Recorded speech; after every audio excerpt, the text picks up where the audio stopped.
and welcome to the 1000 Authors Show. I'm Vicky Quinn Fraser, and this is my husband, Joe. Hello. How many iterations of your name have you gone through in the last few months? 2. 2? Yeah.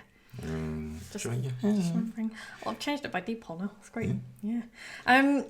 So we are being uncomfortably close to each other in the style of Star Trek today because I've realised that I find it difficult to get a screen grab to share on social media because we're always like on opposite sides of the screen. So I thought we'd be close to each other like this. Which is great. So welcome to the podcast. What are we talking about? We can stop that now. Okay, cool. So we are on episode 260. Oh my god. I know. And somewhat fittingly after 260 episodes, this episode is called The Joy of Boredom. Right. But first... Good slurping noise, thank you for that. But first, what are you reading, Joe? I'm very nearly finished the Wilderness Tips by Margaret Atwood. Ooh, is that short stories? It is short stories. Is it good? Yes. I kind of don't get short stories, though. Why? Because... Do they leave you wanting more? You just kind of read a thing and then it stops and then you're on to the next one. And they're just little bites of life. Life. Or imagination, as the case may be. And yeah, I don't get it. Okay. I always feel a bit like that could have been a book. Why was it 10 pages?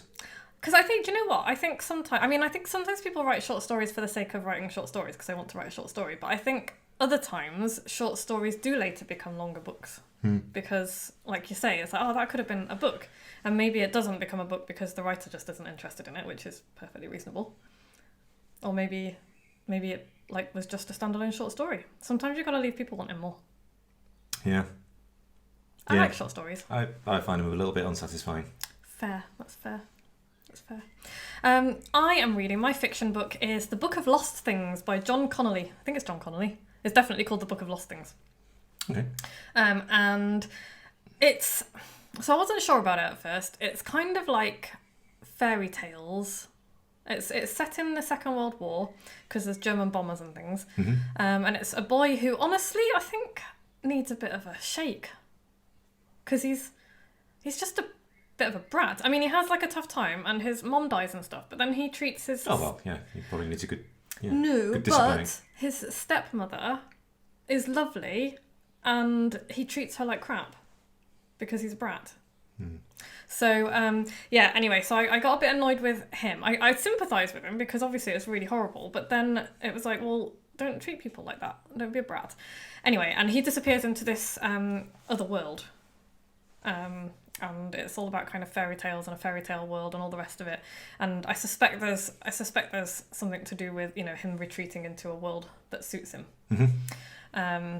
Anyway, I wasn't sure about it, and now I'm kind of about quarter of the way through and I'm quite enjoying it, so I'm going to keep giving it a chance. Okay. Yeah. And my non-fiction book is I'm just about to start What Great Storytellers Know by Bernadette Dewar, so I haven't really got anything to say about that yet, but I will do by next week. Okay. Yeah. Cool. What did you just finish? I've just finished Word Slut by Amanda Montell, which I love. It's really good. Really good. Really good. People should read that. You should read that. I mean, I've read quite a lot of it out to you. So yes, you do that. But you should read it. It's really good. And this week, what we've been doing this week at Casa Dingle, we've been making skirting boards that aren't skirting boards, or you have mostly, and I helped a bit. Yeah, they're kind of like... Edging boards. Edging boards for, laminate floors, except they're not laminate floors, they're oak boards. So we've got, in our attic bedroom, we've laid an solid oak floor, and it's beautiful. But it's not like we've put oak on top of the subfloor. No. Oak is the only floor. Yeah. So we've got the joists and then the oak, and then because all of the walls are like lime plaster and timber frame and wonky, they don't go up, and because they're so wonky and also because of the nature of them, a normal skirting board just wouldn't look very nice. I mean, you could do it if you had big thick skirting boards and loads of cork or plaster or something down the back, but you'd have to be able to fill the gaps. Yeah, and big gaps, and you'd have to fill them. It would be a faff, and I think it'd be ugly. And so what we did was we flipped the skirting board over and made it flat, and then horizontal skirting board, and we've made an edging to.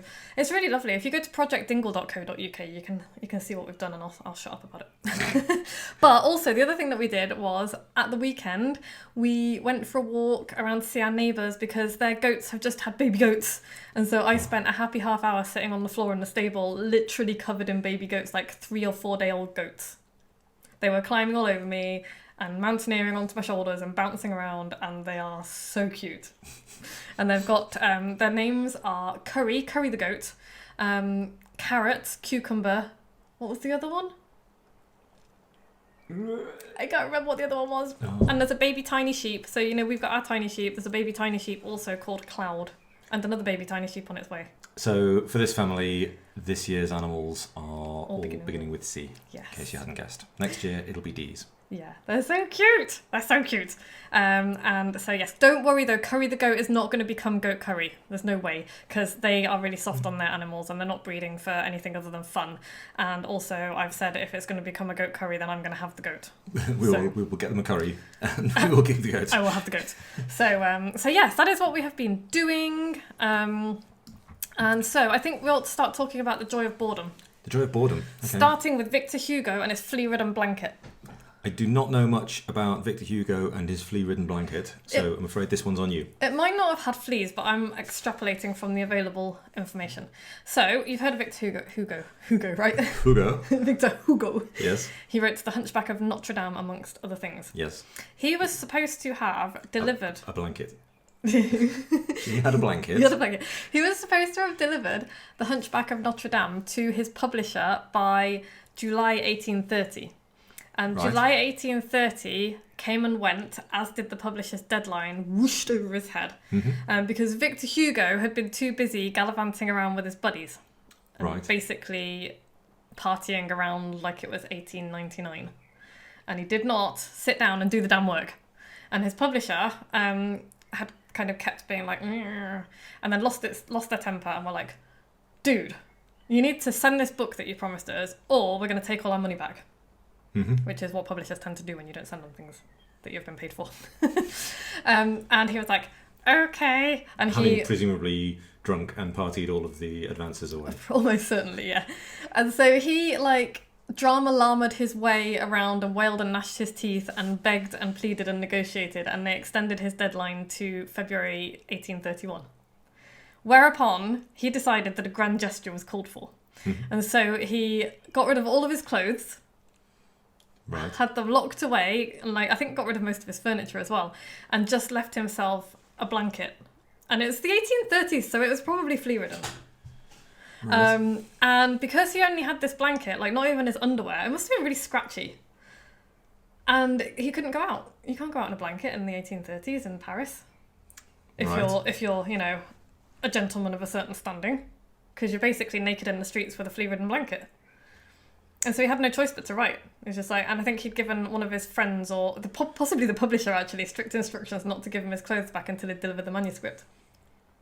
And he had no money either. Right. So, and that made him write, and he wrote. He sat down and wrote, and he delivered it a month early. And that's what he did, and that was his grand gesture. That was his technique. Yes. If only he had had a habit. And, been comfortable with boredom instead of being like, I'm going to go out partying. I'm not going to do the thing that I said I was going to do. Right. Okay. Cool. Which brings me to me and my ridiculous trip to Turkey. Oh, yeah. Which was, when was that? It was 2018, I think, wasn't it? A couple of years ago, yeah. It's 3 years ago now. 3 years ago. Although 2020 doesn't really count as a year, does it? I think we should, it just didn't happen, did it? No. I mean, it's still going on. So yes, I was trying to write a book and failing to write a book. And so I thought, I'm going to go to Turkey on my own for a week. And I had everything I needed. I had solitude, I had a laptop, I had my change of scene. A change of scene, I had my big idea, and I had all of the determination. And I realised when I got back, I had a look at the file, and I wrote the grand total of 2,753 words, which is barely an article. It's not a lot of words. And otherwise, I mean, I did find some really cool stuff. I went on lots of walks and I found an amazing abandoned village, and I bought you a beautiful chess set, backgammon set. It's true. But you did not write a book. Did not write a book, no. Because I was trying to escape the humdrumness of, sitting down and doing the damn work. Mm-hmm. And that's what we do. These grand gestures are futile, and I think we're sold, we read stories like Victor Hugo's, thing. Victor Hugo's, I'm going to sell all of my clothes and live in a blanket, and that is how I'm going to write my book. And there's this kind of stupid romantic myth about writers and how we get stuff done. Mm-hmm. And it's like, oh, I have to suffer for your art. For my art, which is bullshit. And I have to do this massive thing, and it's the only way it will ever get done. And yeah, and and it's easy to sell that as well. It's like, it's nice and dramatic, isn't it? Yeah, if you want to do this thing, you have to make this grand gesture. Live in a cave. Yeah. Become a hermit. Yeah. And there is virtues to, you can maybe go and do something like that, but don't kid yourself that is going to be the only way that you're going to write your book, because it ain't. It's like, there was nothing wrong, because I went to Lanzarote with 3 friends, and we went and wrote for a week. Mm-hmm. And you actually did write. I actually did write, but part of the reason I wrote is because I had 3 people there who were encouraging me, and I would have felt really stupid, and also like a bad friend if I had been gallivanting off while they were writing. Mm-hmm. But also, I had already built a writing habit by then, and I just thought, we could go on a writing retreat and help each other, and it would be a solid block of time for me to write in. But that's not why I got the book done. I got the book done in a compressed amount of time. But I had already laid all the foundations and done all the groundwork and, all of that kind of thing. So there's nothing wrong with taking yourself off somewhere, and I have run and will run again when the world allows us to, writing retreats, because they're wonderful. They're wonderful things. Mm-hmm. But ultimately, the only way to get big stuff done is to do the dumb work and get comfortable with boredom. Because we fall in love with the idea of, we've got to do something dramatic and fun. And no wonder, because it's dramatic and fun, mm-hmm. right? So we're like, I'm going to go on holiday and I'm going to go zip wiring and blah, blah, blah. And that's cool. But trying to... And I think this is partly why I struggle to sell and bring people into Team Moxie and the Power Hour, because coming to write with a bunch of people for a day, for an hour, doesn't sound that interesting, It's not that exciting. It's not. And on the face of it, you have to come and try it, which is why, by the way, I offer 7 days for £1. Come and try us out and see how awesome it is. Because honestly, the people who join never bloody leave, because they understand the power of, I don't want to even say the power of boredom, but the power of habit and just doing the thing, routine, yeah. And it sounds dull, and it's really difficult to market that, because people are like, I'm really creative and I don't want boundaries, man. And it's just like, those people who think that creativity is a messy desk and just fucking about all day and doing what you want, they don't get that much done. The people who are truly successful at what they do, however you measure success, are the ones who have a system and a routine and make sure that they do the damn work. Mm. And that's not really that sexy, I don't think. It's like, okay, here is an example. Let's take the example of exotic pole dancing, strippers on poles, and all of those the ultimate sexy moves. If you could see the work that goes on behind the scenes, and you've seen the work that goes on behind the scenes to that, the bruises and the face planting and the falling on your face and doing the same thing over and over and over and over again until you can make it look like you can do it without even thinking. And that's the reality of it. So you don't just walk up to a pole or a trapeze and do that thing. Yeah. It doesn't happen. It just doesn't happen. And it's the same with writing. You don't just go away for a week and magically come back with a book. Even if you go away for a week, you've got to sit down and do the damn work. So yeah, that's really all I've got to say about that. What do you think? And yes. Thank you for your contribution. Absolutely. Yeah, it's not sexy, is it? You got to form a habit, I think, for me. I'm very habit dependent. Yeah. And then once you have the habit, you're not making a decision. Because if you have to make a decision every time, you're like, I'm going to sit down and write some words, or I'm going to go and practice this thing, or I'm going to go and train for that, or whatever it is you're choosing to do. If you don't have a habit, then every time you want to do that thing, you make a decision as to whether you're going to do it or not. And it's like the Scottish referendum, you keep asking the same question, and sooner or later you're going to get the answer you want, if you keep having that vote, sooner or later the answer is going to be yes, let's leave. So same goes for work. That was a bizarre example. If every time you're going to sit down and do some work or write or train or whatever, you think about it and you make a decision whether you're going to do it or not, quite often the answer is going to be not, and you're not going to do it. Whereas if you have a habit, then you don't have to make that decision because that's just what you do. Yeah. I mean, decision fatigue is a real thing, isn't it? Because there were jokes about Steve Jobs wearing the same outfit every day. And the reason that he gave was because, he has lots of big decisions to make. But I'm listening to Barack Obama's audiobook at the moment, his Promised Land, which, by the way, is awesome and I love it. But he talks about the same thing. He's like, I have, when he was president, he had a wardrobe full of suits that were all exactly the same. And he's like, I have world-changing decisions to make every day. I don't want to have to wake up and make a decision about what suit to wear because it saps that little bit of energy. Because decision fatigue is a real thing. So the fewer decisions that you can put in front of yourself every day, like Joe just said, the more likely you are to sit down and do the thing. Remove the friction. Yeah. But that's not that's not an easy thing to sell because all of the shouty, shiny internet gurus and people on the internet. They're going to 10x your business tomorrow. You're going to 10x your business tomorrow, and I don't even get me fucking started on that bullshit. But yeah, and they will sell this idea that all you have to do is this one really cool thing and your whole life will change. And it is a lie. It is a barefaced, flat out lie. I'm not even going to soften that by saying, oh, they mean well. It's like they don't. It's a fucking lie. They're selling you a thing. They're selling you a thing to make money. And they know at the core of themselves that their thing will help a tiny fraction of people who are very similar to them. Because we've all bought a thing, right? Where we're like, oh, this thing's going to change your life and it's a really cool course and blah, blah, blah. And you do it and you're like, this doesn't work for me. And you start to think there's something wrong with you. Because they've got all of these testimonials, and then you start to learn that there's a clause in the terms and conditions of buying a thing that means that you can't leave a testimonial that's negative, right? And that's a thing that these people do. Yeah, that's the thing that these people do, and they will come after you if you leave a negative review for them. Nice. Which just makes me feel sick and rage in my belly. But yeah, they know that their things don't. I'm not saying that they're totally useless, but the results that they put out there. And if you look at the small print, it always says at the bottom in tiny letters, results aren't typical. It's like, well, don't fucking claim that they are then. And I feel like I've wandered off. Yeah, we weren't going to go into this, remember? I said 10x your business. You said, don't get me started, and then you started ranting. I did. But I'm not even sorry, because it's important. And people should know this. They should. They should know this. Just be really wary of like results claims. Anyway, but the point was that they are usually a thing or a big grand gesture or something that claims one thing that will claim to change your life or your business. Do this thing and everything's fixed. Yes. And what they don't tell you and what they won't ever tell you, because it's not a sexy thing to say, is that no, the way things change is the small habitual changes every day. Yeah. It's like giving up. I stopped. Oh, I thought there was someone in the garden then. It's like when I stopped drinking alcohol, it was like it wasn't a giant grand gesture. I don't think I even told anybody. I barely even told you. And I just changed my habit quietly. It's like, and now I don't drink. I have no desire to drink, and it was a small thing. It's made a massive difference to my life.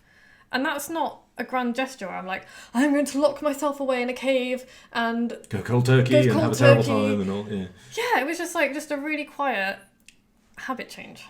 And that is the thing that, that's going to make a bigger difference to my life than, for example, I don't know, deep diving the Mariana Trench. Because it's, do you know what I mean? Though it's like one big grand thing that it's like I'm gonna climb Mount Everest versus a lifelong habit. Yes. That's going to make a big difference to my life. But climbing Mount Everest sounds much more exciting than stopping drinking alcohol. It just does. So yeah, that's my thing. What's the takeaway? Stop looking for big grand gestures, form a habit and do the work. Yeah. And it really is as simple as that. Except it's not really that simple because, forming new habits, it takes 60 to 90 days to form a new habit and have it stick. So, there's a bunch of stuff that you can do, and whether you do this with me or somebody else, and I don't know anybody else who does something quite like my Team Moxie Power Hours, by the way, certainly not as well as I do them. They're awesome. And they're awesome not because of me, but because of the people in the group. Sure. But yeah, whether you do it with me or somebody else, I really recommend that you create a time and space for yourself to write every day. like just for an hour. And the people who come to Team Moxie, like Carol says and Louise says all the time, that their days are more productive and more structured because that first hour of every day at 7 a.m. is for writing, and that's what they come and do. And after that, their day follows on from that. Yeah. And I know that it's the same for me. If I miss a day for whatever reason, if I can't do a day, and Harriet takes it for me. Thank you, Harriet. My day is, I don't like it. My day feels weird and screwed up. Yeah. And I'm not as productive. I'm never as productive. So whether you do something like that with me or somebody else, if you do want to try it out for £1 for 7 days, by the way, go to moxiebooks.co.uk/power hour. There is no obligation to stay afterwards, although you will absolutely want to. And just come and be amazed at how much you can get done in an hour a day, or 2 hours a day if you come to both sessions, as some people do. Oof. I know, right? So yes, there is that. Stop looking for a big grand gesture that's going to change your life because you're being sold a song. It's not going to happen. It might make you feel good briefly. It might have a little bit of fun. I'm not saying that these things aren't at all helpful, but they won't be the life-changing things unless you change the underlying habits and actions that you take. Cool. When that comes to writing a book, you just got to sit down and do the work. With a bit of help. Always helps. So yeah, I have, and also on that note, I have a small group coaching starting in June, late June, early July, which the working title at the moment is the Shitty First Draft Society, because the idea is that we will get your shitty first draft written, and it won't even be shitty by the time you're done. It will be a sparkling first draft, but there's no pressure on it to be any good, you see. You're just going to get the first draft done in 3 months, and I am going to walk you through how to do the whole thing. 3 months, really cool group of people. If that's something that you might be interested in, drop me an email, vicky@moxiebooks.co.uk, and I will make sure you are among the first to know. And that includes weekly first sessions, feedbacks, Q&As, all kinds of support. Yeah, if you get your assignments to me by the end of each week, I will give you feedback on every single one of them. There's a weekly call every Friday to set up what we're doing the next week, and to Q&A every week. You get free membership of Team Moxie for 3 months as well, cool. To actually get your writing done, so it gives you time and space. And there is a... What else did I say? Oh, you get a free bonus wildcard 30-minute one-to-one session with me to use at any time throughout the program as well. When you hit the wall, they can come to you. Yep. It's going to be epic. I'm really very, very excited about it. Cool. Sounds great. So hit me up with an email if you're interested in that. Coming up next week, I don't really know. I've got written down what if we're not arguing to win, but who knows? Turn up and find out what we're talking about next week. And thank you for listening. Cool. Oh no, we have to do the... if you've listened to every episode, email me with your postal address and I will send you something silly to say thank you.